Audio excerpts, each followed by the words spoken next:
अरे यार भूख लगी, खाना वाना मिलेगा? हाँ तो मिलेगा तो अभी बज ही कितना रहा है? ये पौने 11। ग्यारह, पौने 11 हो रहा है अभी। पौने कितना 11 के टाइम? बाद 11 ही बजेगा।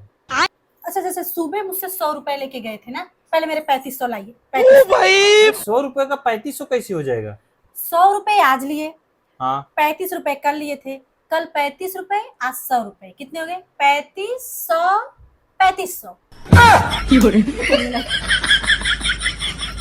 अरे यार 100 और 35 135 होता है। ओ भाई, मारो मुझे, मारो मारो मुझे, अगर फिर आप से मुझे बताओ, फिर से। 3500 रुपए नहीं दिए तो अब नेक्स्ट टाइम से आप 10 रुपए भी मांगेंगे ना, 20 रुपए ऑटो का मतलब भाड़ा भी मांगेंगे ना, तो मैं आपको देने वाली नहीं हूँ, पहले बता दी। नहीं तो 3500 लाइए।